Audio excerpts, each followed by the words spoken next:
কৃষ্ণ তখন দ্বারকাধীশ তখন উদ্ধবকে বলছেন, উদ্ধব, আমার সেবার থেকে ব্রজে গিয়ে আমার ভক্তের সেবা করা আরো বড়। আমার সেবা শ্রেষ্ঠ নয়, আমার ভক্তের সেবাই শ্রেষ্ঠ। যারা আমাকে সেবা করে, ভক্ত সেবা করে না, তারা আমার প্রিয় নয়, তারা আমার ভক্ত নয়। এখন দেখছেন YouTube channel Nitai media live. এই জন্য সাধু সঙ্গ সঙ্গে গিয়ে করতে হবে, তবেই ফলবতী হবে। টেলিভিশনের পর্দায় গঙ্গা দেখা যাবে, আঙুল ভেজাতে পারবেন না। টিভিতে গঙ্গায় দেখায় না, লাইভ প্রোগ্রামে আঙুল ভেজাতে পারবেন? দেখা যাবে, ভেজাতে পারবেন না। এই জন্য সাধু সঙ্গ করুন, এটাই সমস্ত কল্যাণের মূল আধার, আশ্রয়। সাধু সঙ্গ করতে হবে শুদ্ধ সাধুর মুখে। একটি লীলা বলি, এই যে শ্রবণের মহিমা, এই শ্রবণের মহিমা বড় বিরল। শ্রবণাঙ্গ ভক্তি, ভগবানও বলছেন যেখানে আমার গুণগাথা হয় সেখানে সবার আগে লাইট প্যান্ডেল ডেকোরেটরের লোক আসার আগে ভগবান এসে দাঁড়ান।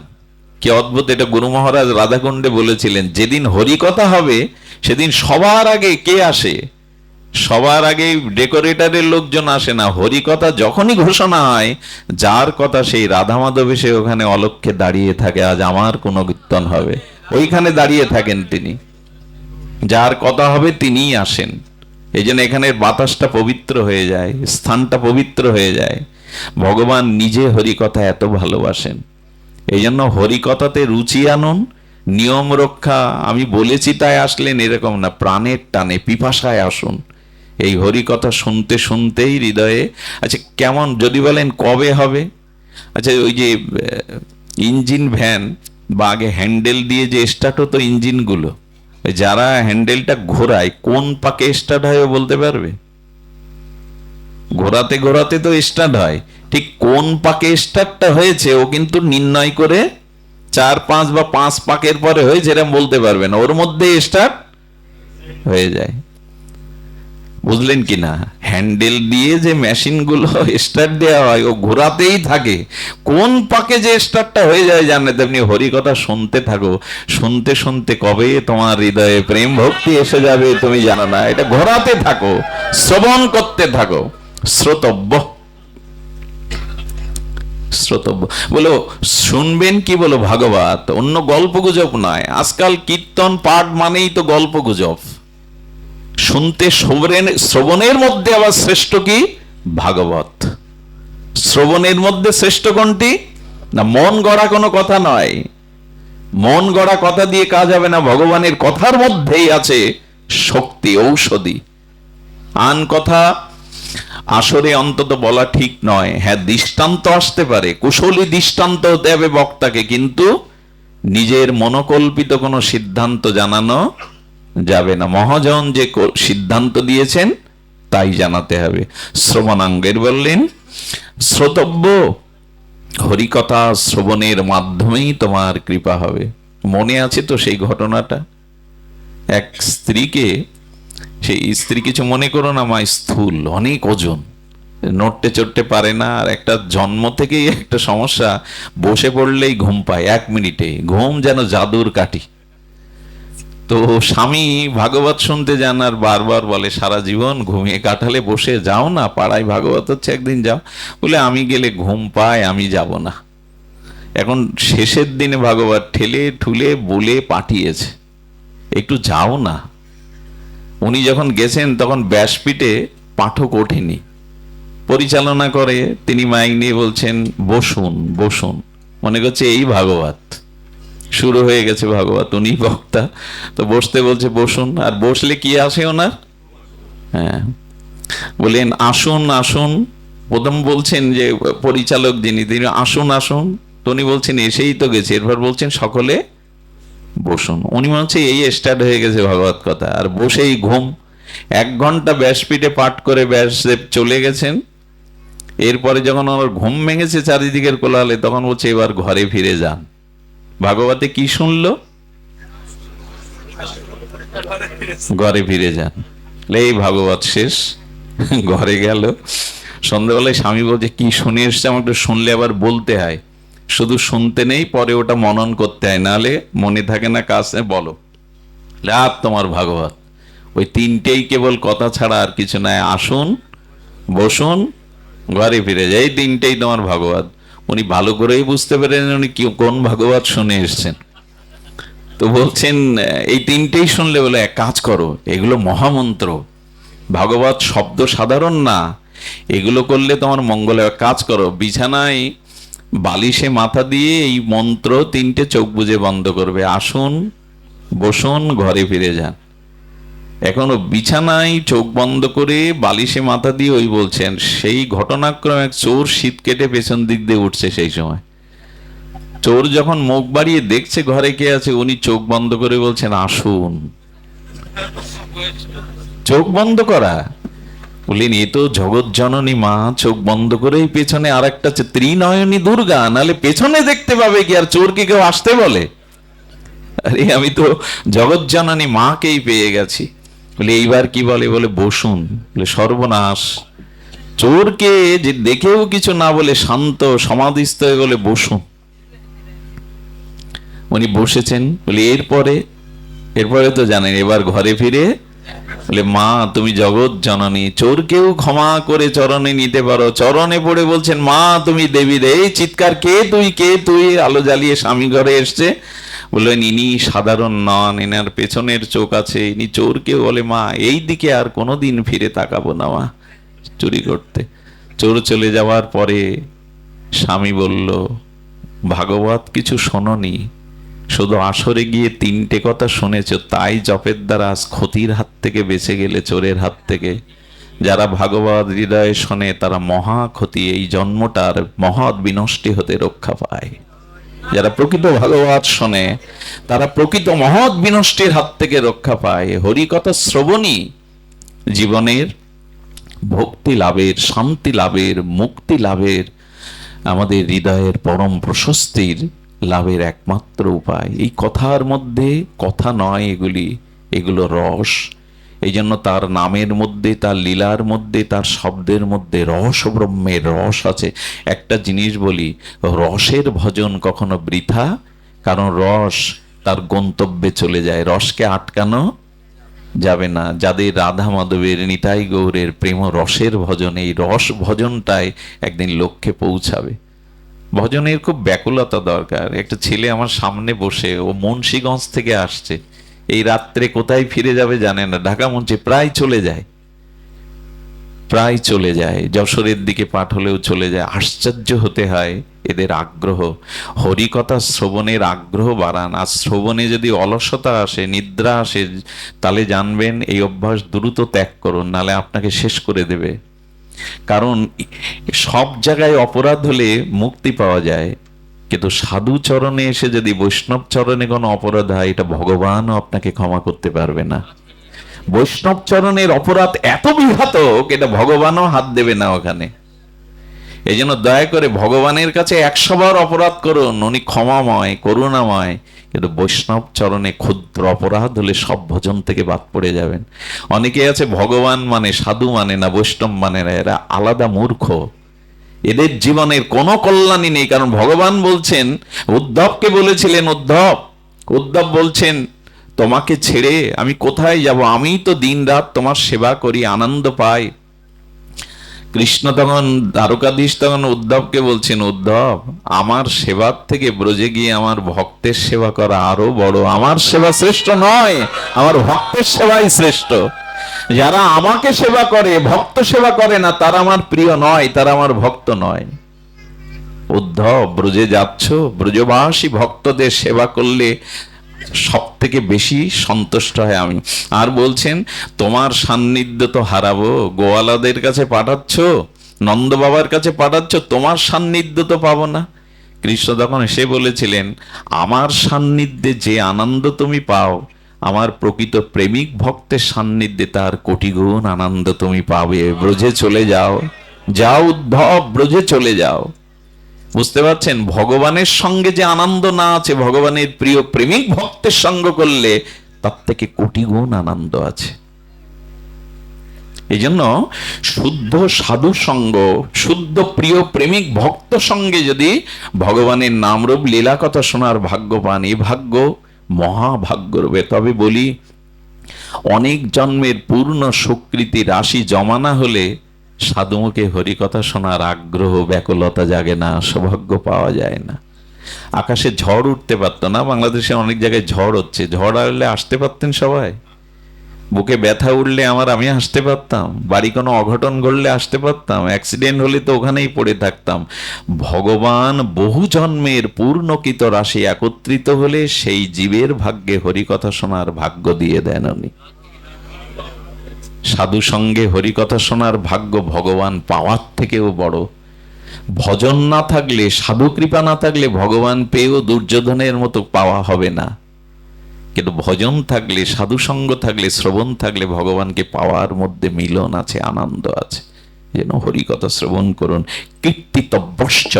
এরপরে বললেন শ্রবণ যা করলে এবার কীর্তন করো, জিহ্বাটাকে নাড়াও, হরিনামে জিহ্বাটাকে নাড়াও। শুধু আসরে 3 দিন মাতিও না, চলতে ফিরতে উঠতে বসতে মহাপ্রভু বলছেন হরিনামটাকে জিহ্বায় নাও। আর যদি 5 জন এক জায়গায় বসে কথা বলতে হয় তবে আন কথা না বলে কৃষ্ণ কথায়, কৃষ্ণ কথায় কথা, আর সব বৃথা ব্যথা। আচ্ছা, পৃথিবীতে যত ঝগড়া ঝাঁটি অশান্তি বাদে কোন কথায়? বিষয় কথাই তো বাদে। এইখানে কারোর সাথে কারো প্রতিযোগিতা আছে? কেউ পাশে কারোর সাথে আপনি একটু আর চোখে দেখছেন শত্রু বলে? এখানে নারী পুরুষ একসাথে বসলেও কোনো দিক কুচিন্তা কুদৃষ্টি আছে আমাদের? নেই। কেন? বললো যেখানে কৃষ্ণ কথা হয় ওখানে ব্যথা থাকে না, যন্ত্রণা থাকে না, আনন্দই থাকে। এই জন্য যতক্ষণ পারেন যাদের কাছে গিয়ে বসুন, আন কথা বলবেন না। আন কথা পতনেরই কারণ, ধ্বংসেরই কারণ, হৃদয়ে কামনাবৃত্তি জাগানোর কারণ। এই জন্য যেখানে কৃষ্ণ কথা নাই, সৎ কথা নাই, এই স্থান ত্যাগ করুন, এই সঙ্গ তাড়াতাড়ি ত্যাগ করুন। ওরা আপনাকে ওই কথার দ্বারা টেনে নিয়ে নিচে নামাবে।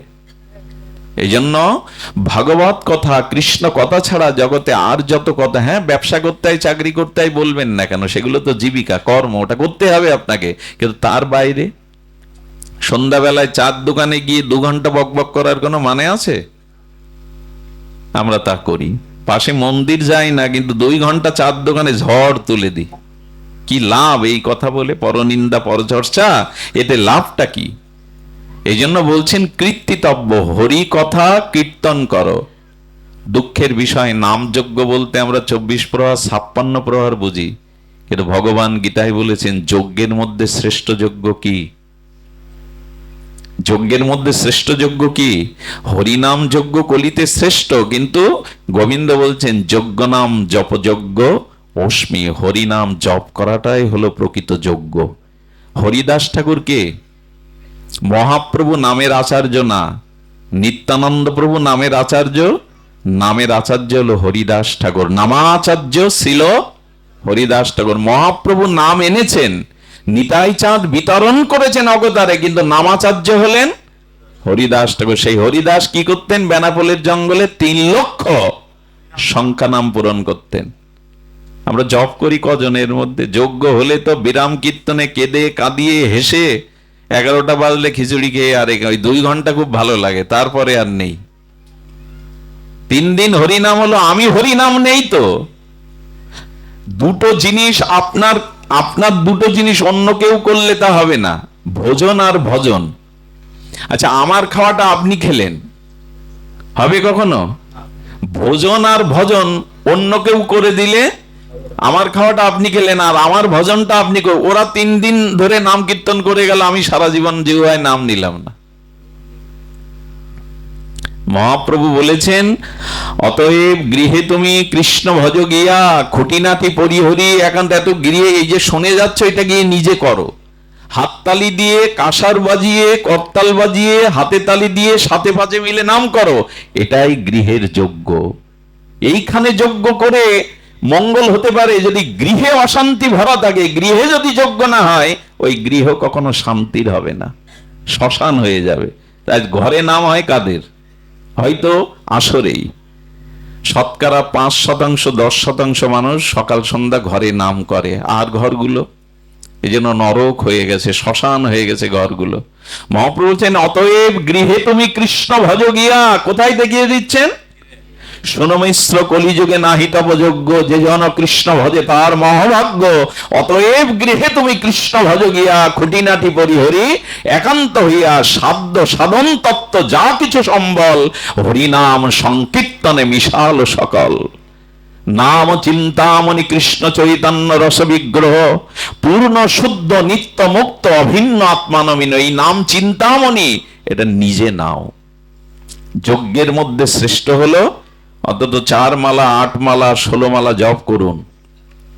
মহাপ্রভু বলেছেন সংসারী জীব যদি সময় পায় যেন লুডু নিয়ে না বসে, তাস নিয়ে না বসে, জপের মালা নিয়ে বসে। 70 বছরের বৃদ্ধ চণ্ডী মণ্ডপের বারান্দায় বসে তাস খেলে। এদের গতি আর এদের আর মুক্তি হয়েছে, হাতে তাস ফেলে।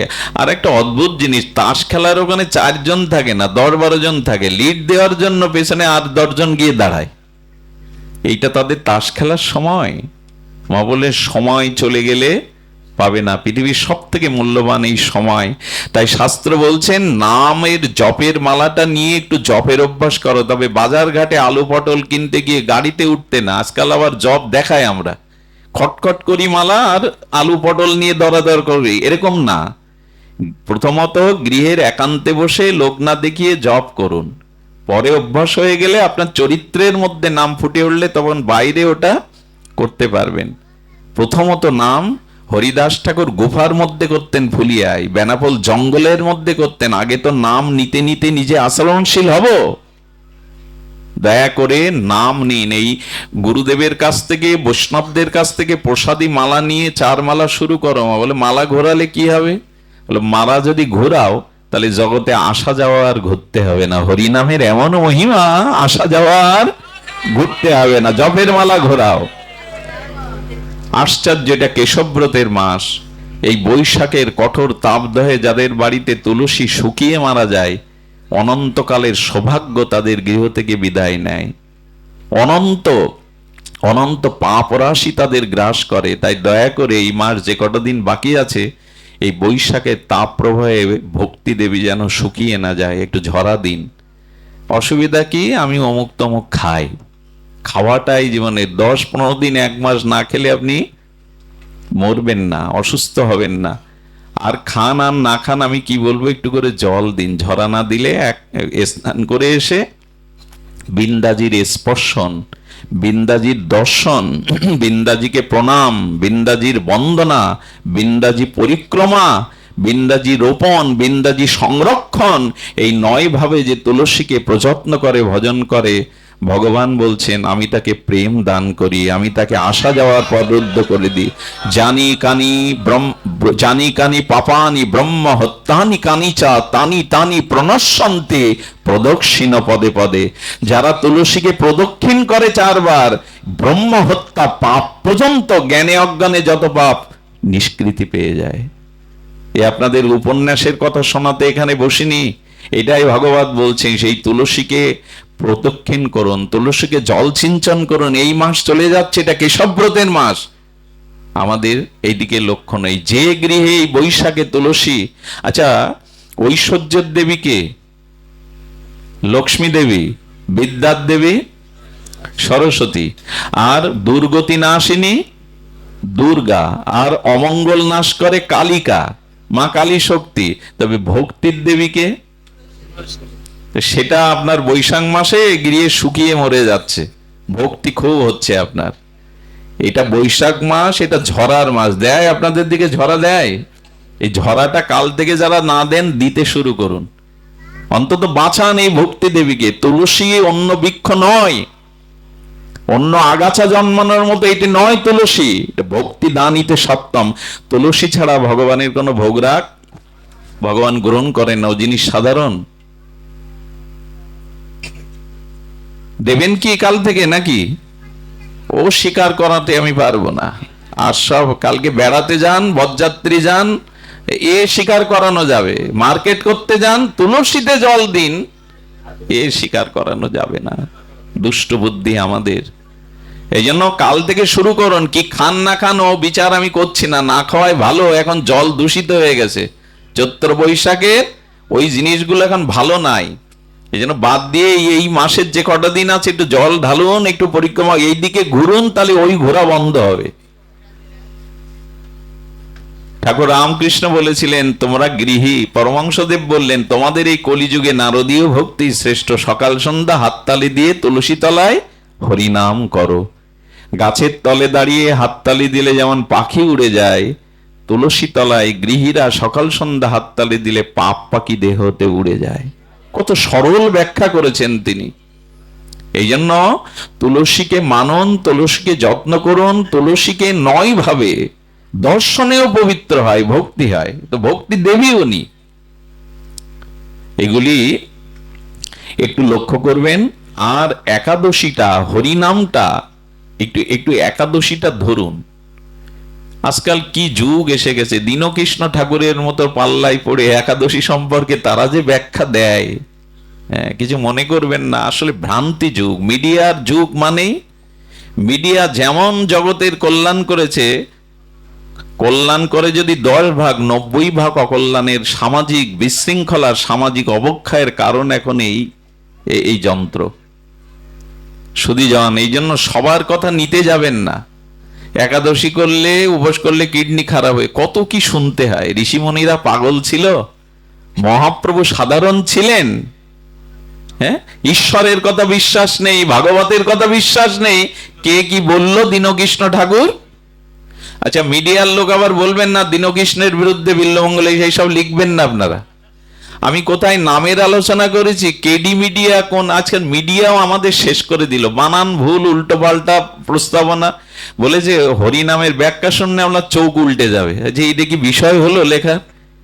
আমাকে বৃন্দাবন থেকে অনেকেই কল করেন, মঙ্গলজি এদের বলতে পারো না ভাগবত শব্দ লিখতে, হরিনামের ব্যাখ্যা শুনলে চোখ উল্টে যাবে, যে এইসব কি লেখার বিষয়? দয়া করে এইসব লিখবেন না যে দীনকৃষ্ণের বিরুদ্ধে আবার বিল্বমঙ্গল। তর্ক বিতর্কে যাওয়ার দরকার নেই, কিন্তু সবার কথা শুনবেন না। শাস্ত্র গুরুবাক্য মানন করুন। সাধু শাস্ত্র গুরুবাক্য চিত্তেতে করিয়া, ও কারো কাছে শোনার দরকার নেই। গুরু সাধু শাস্ত্র বাক্য আমরা একটু শুনলেই, মিডিয়ায় পড়লেই তাই তো একাদশী করলে ক্ষতি হবে, অমুকের করা নেই, ইত্যাদি ইত্যাদি। একাদশীটা করুন, হরিনামটা জিহ্বায় করুন, একটু মালা নিয়ে জপ করুন, কীর্তিতব্য। আর বলবেন স্মাতব্য ইচ্ছত ভয়াম। যদি মৃত্যু ভয়, জরা ভয়, এই জগতে ত্রিতাপ দুঃখ জ্বালা থেকে নিষ্কৃতি পেতে চাও, তবে শ্রবণ করো, কীর্তন করো, আর কি বলেছেন? স্মতব্য, অর্থাৎ ভগবানের লীলাকে হৃদয়ে স্মরণ করো। এটি বলেই আমি পাঠ রাখছি, স্মরণ করুন লীলা। এই লীলা স্মরণ করতে করতেই আমাদের জীবনে মহাকল্যাণ আসবে। অঙ্গদজি ইনি মহারাষ্ট্রের একজন সাধু, একটা ভাগবত ভক্তমাল, একটা ভক্ত চরিত্র বলেই পাঠ বিশ্রাম রাখছি। ইনি হলেন অঙ্গদজি। অনেক ভক্ত ছিল, তার মধ্যে মহারাষ্ট্রের অঙ্গদজি, রায়গড়ের। ভক্তমাল চরিত্রটা দেখবেন, অঙ্গদজি মহারাষ্ট্রের রায়গড়ের।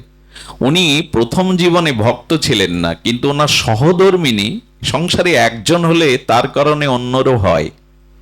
একজনের অসুখ হলে, সোয়াচে রোগ হলে আর একজনের তো হবে। দুইজন যদি ভগবত বিমুখ হয় তাহলে আর কি বলার আছে? স্ত্রী সাধু সঙ্গ করতেন, হরিনাম করতেন, বিগ্রহ সেবা করতেন, কিন্তু স্বামীকে এ পথে আনতে পারতেন না। কারণ তার কাকা মহারাষ্ট্রের তখন প্রদেশিক রাজা ছিলেন, তখন খণ্ড খণ্ড রাজ্য ছিল, রাজপ্রথা ছিল। ওনার কাকা ছিলেন রাজা, উনি সেই রাজকর্মচারী। অর্থবিত্তের অভাব নাই, প্রাচুর্যের বিদ্যার পাণ্ডিত্যের অভাব নাই, কিন্তু ভগবত ভক্তির অভাব। ওনার স্ত্রী ঘরে সাধু ডাকতে পারত না। শ্রী গুরু মহারাজকে একবার আবেদন করে, নিবেদন করে, চরণ জলে নিবেদন করে এসেছেন। শ্রী গুরুদেবের চরণে বসে গুরুদেবের চরণ ধুয়ে দিচ্ছেন, চরণ জল করছেন। আর এই অঙ্গদজি ঢুকে বলছে, ওনার স্ত্রীর প্রতি খুব আসক্তি ছিল, গুণবতী এবং সুন্দরী দুটোই ছিল। গুণবতী এবং সুন্দরী, স্ত্রীর প্রতি প্রবল আসক্তি ছিল। দেখছে একটা পুরুষ মানুষের পা ধুয়ে দিচ্ছে আমার সুন্দরী যুবতী স্ত্রী, এও দেখতে হবে আমার। উনি তো গুরুতত্ত্ব জানেন না, সাধু মহিমা জানেন না। বিরক্তি হয়ে আর চোখে বলেন, কে আপনি? আমার স্ত্রী আপনার চরণ ধুয়ে দেবে আর আপনি সেই চরণ জল করছেন, এখানে এসব চলবে না, চলে যান। গুরু হতে গেল তো তাকে সাধারণ নয়। উনি বুঝলেন যে আমি জানি মনে মনে ভাবছেন ও কৃষ্ণ বিমুখ, ও গুরু বিমুখ, ভজন মুকুক, ওর কথায় কষ্ট পেলেন না, কিন্তু চলে গেলেন কেন জানেন? এখানে থাকলে ওদের অশান্তিটা বাড়বে। মা, আমি সময় সুযোগ পেলে, মাধবের কৃপা হলে আবার আসবো, তুই কষ্ট পাস না। সাধুর মান অপমান তো সমানই, ধৈর্যশীল তিনি এই বলে চলে গেলেন। চলে যাওয়ার পরে কি বলবো, এত কষ্ট পেয়েছিলেন এই মাটা, ভক্তিমতী তো। গুরুদেবকে যদি অপমান হয়ে বাড়ি থেকে চলে যেতে হয়, জীবনে আর কি থাকলো? উনি অনিয়ন মনের কষ্টে দরজা দিয়ে অনশন করলেন, জল অন্ন না পেয়ে দেহ রাখবো, ওর মুখও দেখবো না। 3 দিন এইভাবে আটকে ছিল।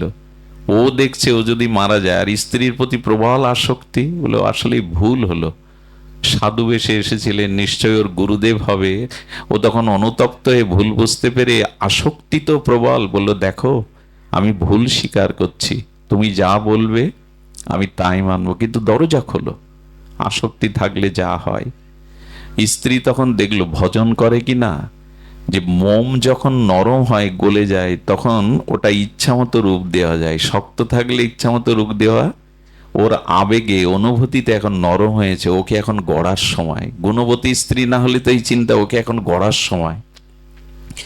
তখন বলছেন আমি দৌড় খুলতে রাজি, তোমার সংসার করতেও রাজি, তোমাকে গুরুদেবের চরণে ক্ষমা প্রার্থনা করে তাকে গৃহে এনে আবার ভাগবত দিতে হবে, আবার গুরু সেবা দিতে হবে, বলে আমি রাজি, আমি মন থেকেই বলছি রাজি।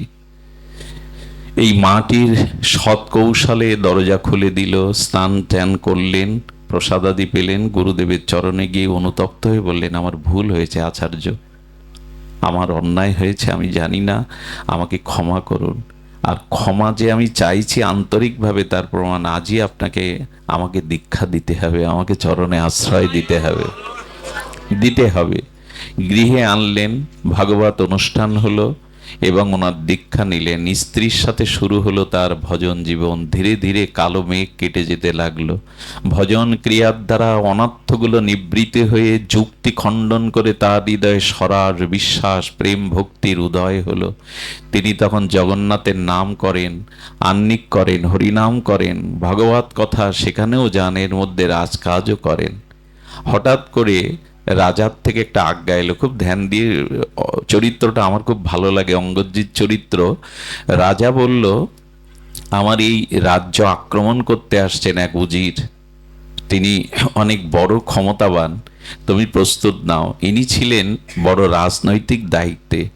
তো ওনার যুদ্ধ কৌশলে, ওনার কূট কৌশলে সেই যুদ্ধে পরাস্ত হয় সেই উজির। পরাস্ত হওয়ার পরে তার ধনসম্পদ যা কিছু রাজকোষে এসে জমা হয় এই এদের রাজ্যে। আর যাকে যাকে সেই উজিরকে পরাস্ত করেন, সেই পরাস্ত করের ওই উজিরের টুপিটা পড়ে গিয়েছিল, ওই টুপির মধ্যে ছিল খুব দামি একটা হীরা। ওই হীরাটা জল জল করছিল, ওই টুপির মধ্যে বাইরে জ্যোতি প্রকাশ হয়েছে। অঙ্গদজি কি করলেন, সব ধনসম্পদ রাজকোষে জমা দিলে ওই টুপির মধ্যে যে হীরাটা ছিল দামি, ওটা রেখে দিয়েছেন। রেখে দিয়েছেন কেন জানেন? নিজের ভোগের জন্য না, ভগবানের প্রতি বিশ্বাস এসেছে তো, বলেছে এটা জগন্নাথকেই দিয়ে আসবো, তার গলায় লকেটের জন্য। জগন্নাথের প্রতি নিবেদন করে দিয়েছে ওই হীরাটা দেখে, ওটা বাড়িতে রেখে দিয়েছে। কিন্তু পরম্পরায় কিছুদিনের মধ্যে রাজার কাছে সংবাদ উঠল, রাজকোষে সব জমা হয়েছে, পরাস্ত ওই রাজার ধনসম্পদ, কিন্তু একটা মূল্যবান জিনিস অঙ্গদ আপনাকে দেয়নি, সেটা হলো এই দামি হীরা, ওটা দেয়নি। তখন কি করলেন জানেন? ওকে ডেকে বলা হলো দেখো, হীরাটা তোমায় আমায় দিতে হবে, হীরাটা আমায় দিতে হবে, ওটা রাজকোষের সম্পদ। বললেন দেখুন, হীরাটা আমি ভোগের জন্য রেখে দেয়নি, ওটা জগন্নাথে নিবেদন হয়েছে, আর নিবেদন মানেই ওটা জগন্নাথেরই, ওটা প্রাণ থাকতে আমি ওটা, এই দেখুন ভালোবাসা কাকে বলে। দীক্ষা গুরু কৃপা মানুষকে কোথায় নিয়ে যায়, একদিন কিছুই মানতো না, সে বলছে ওটা জগন্নাথের জন্য। রাজা দেখলো এ নিয়ে বিদ্রোহ করাটা ওর সাথে ঠিক না, কিন্তু কয়েকটি নীতি আছে, সাম নীতি, দণ্ড নীতি। প্রথমে বলল দেখো আমি তোমাকে বড় পদ দেব, এইভাবে তাকে প্রলোভন দেখালো, সামনীতিতে আলোচনায় গেল, কিন্তু বলে ওটা জগন্নাথে নিবেদন করা, প্রাণ থাকতে ওটা দেব না। সুধীবৃন্দ, এই জন্য সিজনের প্রথম ফল উঠলে ওটা সাধুগুরু ভগবানকে দিতে হয়। গাছের একটা ফল প্রথম হলে, এইগুলো আগে নিয়ম ছিল। আগের মানুষ এত শাস্ত্র আলোচনা জানতো না, এটা এইগুলো পালন করত, দিয়ে আসতো শ্রী ভগবানের সেবায়। তো কি হয়েছে, ওর নিবেদন হয়ে গেছে। শেষে কি করলো জানেন, রাজার মস্তিষ্ক ঘুরে গেল ওই হীরা চাই মহামূল্যবান। তখন কি করলো, ওই রাজপ্রাসাদেরই পাশে অঙ্গদজির বিধবা এক বোন ছিল, ছোট একটা মেয়ে ছিল। প্রতিদিন ওখানে জগন্নাথের বিগ্রহের প্রসাদ ও দুপুরে পেত। ওই বোনকে ডেকে বলল, দেখো তোমাকে আমি 10টা গ্রাম দেব, সোনায় মুড়িয়ে দেব, তুমি বিধবা, তোমার মেয়ের কি করবে? কিন্তু আজকে ওই জগন্নাথের প্রসাদের সাথে বিষ মিশিয়ে ওকে খেয়ে মেরে ফেলতে হবে। টাকার জন্য মানুষ কি না করে, সব করতে পারে। সবাই না হলেও বেশিরভাগ মানুষ অর্থের জন্য বিদেশে স্বামী রাজমিস্ত্রির কাজ করে টাকা পাঠায় যে ভালো থেকো, আমার ছেলেটাকে ভালো দুধ কিনে দিও। কি করে জানেন, ছেলেটাকে মেরে বস্তায় গাঙে ফেলে অন্য পুরুষের হাত ধরে চলে যায়। এটাই জগৎ। এই জগতের বৈচিত্র্য বিচিত্রতা অন্যরকম। বোন রাজি হয়ে গেল। অঙ্গদ দুপুরে এলো, বললো দিদি জগন্নাথের প্রসাদ হয়েছে? বলে হ্যাঁ। প্রসাদটা প্রতিদিন পেত, প্রসাদ দিয়েছে, কিন্তু একটা নিয়ম ছিল। ওই যে ছোট বাচ্চাটাকে ও রাধা রাধা বলে ডাকতো, রাধার দৃষ্টিতে দেখতো। ছোট বাচ্চা, আলতা পরা, নুপুর পরা। বললো রাধা কই? ওই দিন খাদ্যে বিষ দিয়ে মারবে বলে মা রাধাকে দূরে পাঠিয়ে দিয়েছে, যে তোকে দুপুরে আসতে হবে না, অন্যের সাথে খেলতে পাঠিয়েছে। বলো রাধা কোথায় গেছে? বলো রাধাকে না দিয়ে তো আমি খাই না, আমার নিত্যদিনের অভ্যাস যে ওকে আমি হাতে করে পাওয়াই, তারপরে প্রসাদ পাই। আধা ঘন্টা হয়ে গেল মুখে অন্ন দিচ্ছে না। এই বোন মনে করেছে সর্বনাশ, ওকে না আনলেও খাবে না, আর ওকে এনে তো আমি খাওয়াতে পারবো, তো বিষ মাখানো। যখন বলছে, মনে মনে বলছে আমার মেয়েটাকে এত ভালোবাসে, ক্ষুধার প্রসাদ সামনে, অথচ আমার মেয়েটাকে না দিয়ে খাবে না, একে আমি, বিবেক ফিরে গেল। এত এত আমার মেয়েটার প্রতি তার স্নেহ মমতার, আমি তাকে বিষ দিয়ে মারতে গেছি লোভে পড়ে। বিবেক ফিরে যাওয়ার পরে বলছেন, দাদা আমি পাঠিয়েছি ওকে দূরে, এই খাদ্যের মধ্যে বিষ মাখানো। হাত জোড় করে তখন বলছে, দিদি বিষটা কি ভোগ নিবেদনের আগে দিয়েছ না নিবেদনের পরে? বললো নিবেদনের আগে, তুমি তো নিবেদিত প্রসাদ ছাড়া পাও না। তখনই চোখের জল এসে গেছে। আমাকে 1000বার মারো, আমার জগন্নাথকে কেন বিষ দিয়েছ তুমি? এই প্রসাদ আজ তাকে পাইয়েছ, আমাকে 1000বার বিষ দিয়ে মারো। আমার মতো কেউ মরে গেলে, 100 জন মরে গেলে ক্ষতি হয় না, আমার ভালোবাসা কোথায় নিয়ে গেছে? আমার জগন্নাথকে তুমি বিষ দিয়েছ। বিষ যখন দিয়েছ, এটা আমাকেই পেতে হবে, এটা প্রসাদ। এই দেখুন বিশ্বাস মানুষকে কোথায় নিয়ে যায়। মীরার বিষ কি অমৃত হয়নি? প্রহ্লাদের বিষ কি অমৃত হয়নি? মীরা জানতো ওটা কালো বিষ। সাথী বলছেন, সখীরা বলছে, মীরা রানা তোকে বিষ দিয়েছে মারার জন্য। বলে আমিও ভেবেছিলাম বিষ, কিন্তু আগন্তুক যখন বলল ওটা জগন্নাথের অভিষেকের চরণামৃত, তখন আমার কাছে ওটা চরণামৃত, আর বিষ নেই। বিষ অমৃত আজও হয়, সাপের বিষ ও ঔষধ হয়। ভগবানের বিশ্বাস মানুষকে কোথায় নিয়ে যেতে পারে। বললেন এটা জগন্নাথ পেয়েছে, যখন আমি পাবো কি বলবো আপনাদের। মুঠো মুঠো সেই প্রসাদ অন্ন যখন তুলে নিলেন, প্রসাদ কি আর বিষ থাকে তখন? ওর বিশ্বাস। এ কিন্তু আবার সবার বেলায় খাটবে না, আপনি আবার এটা করতে যাবেন না, ওই স্তরের বিশ্বাসী হতে হবে। ওইটা না করে আপনি আবার করতে যাবেন না। এই সব আমাদের অত স্তর, অত বিশ্বাস এত আসেনি আমাদের। প্রসাদ দেখলেও ভালো না লাগলে সেগুলো ফেলে দিয়ে নষ্ট করে চলে যায়। প্রসাদ বুদ্ধি আমাদের আসে। এরপরে দেখবেন একটু পরে যখন প্রসাদ দেবে, যার যেটা ভালো লাগে খেয়ে, একবারও চিন্তা করলেন এই প্রসাদটা নষ্ট হলে, কেউ ডিঙালে, কেউ পা দিলে কত বড় অপরাধ হবে। প্রসাদে প্রাসাদ জ্ঞান করবেন না, প্রসাদ জ্ঞান করুন। সুধীবৃন্দ ওই প্রসাদ মনে করে পেল, কিন্তু আসলেই দেখলো ওর জ্যোতি বেড়ে গেল, ওর ভিতরে প্রেম ভক্তির যেন উচ্ছ্বাস বেড়ে গেল। তার মানে প্রসাদের মহিমায় ওর মধ্যে উজ্জ্বল হয়ে গেল ভক্তিকৃত। সুধীবৃন্দ বিষ দিয়েও যখন মালা গেল না অঙ্গদকে, অঙ্গদ চিন্তা করলে যখন আমার পেছনে লাগা হয়েছে, তখন বেশি দিন আর আমার কাছে এটা নিরাপদ নয়। উনি ভোরবেলা চললেন জগন্নাথকে ওটা দেবে বলে। জগন্নাথকে এই মুক্তাটা তার গলায় লকেটের মতো করে পরাবে বলে। কত শোভা পাবে আমার জগন্নাথের এই উজ্জ্বলকৃত দামি মণি। উনি চলতে চলতে সংবাদটা গুপ্তচর আবার রাজাকে জানালো। রাজা তখন দণ্ডনীতি, কয়েকটা নীতি আছে তো, সামনীতি, দণ্ডনীতি। দণ্ডনীতি বলে ওকে হত্যা করে পারো, যে করে পারো এই অবসর নিয়ে এসো মুক্তা। যখন ওর সামনে রাজকর্মচারী আসলো, একদিন দেখে ওকে নমস্কার দিত, উঠে দাঁড়াতো, আজ বলছেন দাঁড়াও অঙ্গদ, রাজার আদেশ তোমাকে হত্যা করে এটা নিয়ে ঘিরে ফেললো, বন্দি করে ফেললো অস্ত্র দিয়ে। বললো দেখো আমি দেব মুক্তা, তবে এটা দেওয়ার আগে আমাকে একটু স্নানের সুযোগ দাও, পাশে পুকুর আছে, সরোবর আছে, স্নানের তো এইটুকু তো শুনবে, তাদেরই তো আজ্ঞাবাহী কর্মচারী। পুকুরে নেবে চোখের জল আর পুকুরের জলকে অঞ্জলি করে বলল, জগন্নাথ তুমি তো সবখানেই আছো, তুমি তো শুধু লীলাচলে নাও। ভগবানের স্তুতিতে কি বলা হয়েছেন জানেন? ভগবানের চোখ সবখানে, ভগবানের কর্ণ সবখানে, ভগবান এই এই অনন্ত বিশ্বব্রহ্মাণ্ড বিস্তার করে আছে। সচ্চিদানন্দ রূপায় বিশ্বোৎপত্তাদি হেতবে। আর বলছেন তার অজস্র চক্ষু, অজস্র কর্ণ, অজস্র হাত, এখানে বাড়িয়ে ভক্তিবারে দিলে গোবিন্দ হাত বাড়াতে এখানেই তিনি আছেন। তার হাত জগন্নাথপুরী থেকে এখানেও আসতে পারে, এ সামর্থ্য তার আছে। সর্বব্যাপিত্ব তিনি, সচ্চিদানন্দ।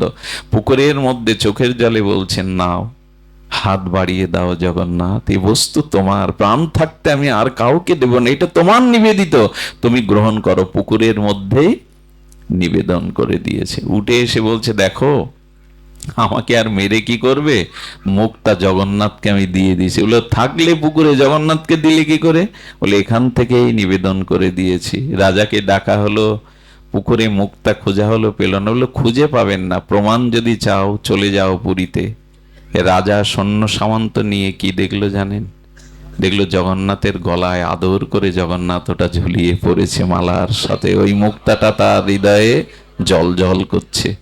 এই জন্য বলি ভক্তির দ্বারা সম্ভব। অঙ্গদজি এরপরে অঙ্গদজি জগন্নাথের সেবার জন্য জগন্নাথের চরণে নিজেকে সম্পূর্ণরূপে সঁপে দিয়েছিল। ভগবানকে একটু ভালোবাসুন অন্তর থেকে।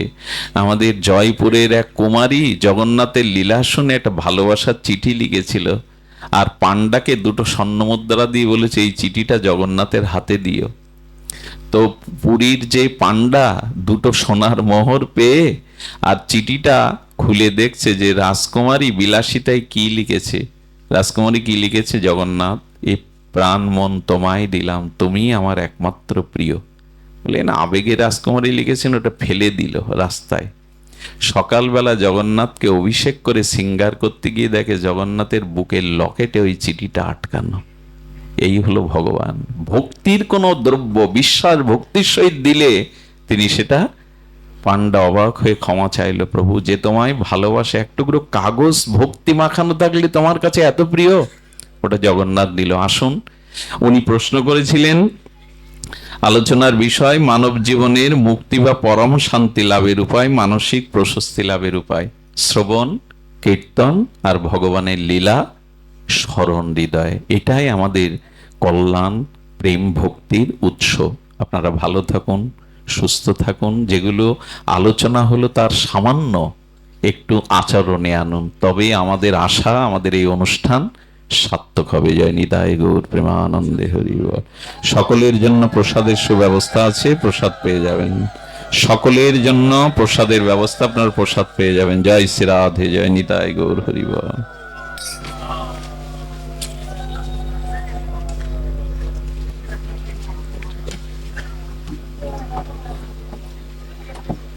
পূর্ণাটা কার?